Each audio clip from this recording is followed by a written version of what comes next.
जय श्री कृष्णा। आप सभी का मेरे इस चैनल पर बहुत बहुत स्वागत है। आज हम इस वीडियो में आप सबके लिए लेकर आए हैं ज्येष्ठ मास के कृष्ण पक्ष में आने वाले गणेश चौथ की कहानी। तो चलिए अब हम कहानी शुरू करते हैं। उससे पहले अगर आप मेरे इस चैनल पर नए हैं तो मेरे इस चैनल को सब्सक्राइब करें और कमेंट में जय श्री गणेश जरूर लिखें। एक समय की बात है, माता पार्वती जी गणेश जी से बोली, हे पुत्र, ज्येष्ठ मास में गणेश जी की पूजा कब करनी चाहिए? तब गणेश जी बोले कि माँ, ज्येष्ठ मास में कृष्ण पक्ष की चौथ सौभाग्यदायक कही गई है। इस दिन एक दंत गणेश जी की पूजा करनी चाहिए तथा उन्हें घी के बने हुए लड्डू व अन्य पदार्थ के प्रसाद चढ़ाना चाहिए।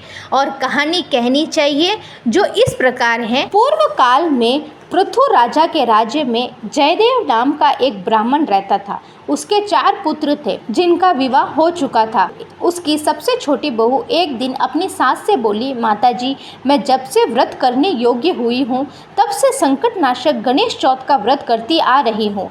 आप मुझे आज्ञा दें कि मैं उस व्रत को करूं। पुत्र वधू के यह वचन सुनकर उसके ससुर कहने लगे कि बहू, तुझे क्या दुख है जिसके लिए तुम व्रत कर रही हो?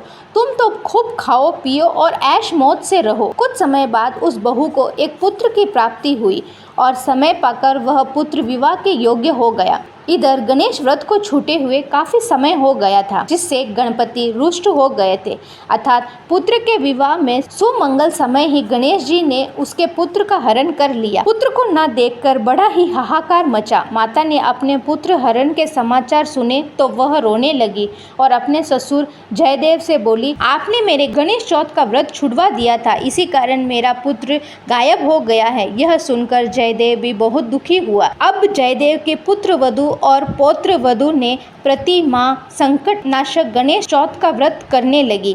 एक समय गणेश जी दुर्बल ब्राह्मण का रूप धारण करके वहां आए और बोले, पुत्र भिक्षा दो। पुत्र वधू ने अत्यंत प्रसन्नता के साथ उस ब्राह्मण का पूजन किया तथा भोजन कराया। ब्राह्मण रूपधारी गणेश बोले, भद्रे, मैं तुम पर प्रसन्न हूँ, वरदान मांगो। जयदेव की पुत्र वधू बोली, हे ब्राह्मण, अगर आप प्रसन्न हैं तो मेरा पुत्र मुझे पुनः प्राप्त हो ऐसा वरदान दीजिए।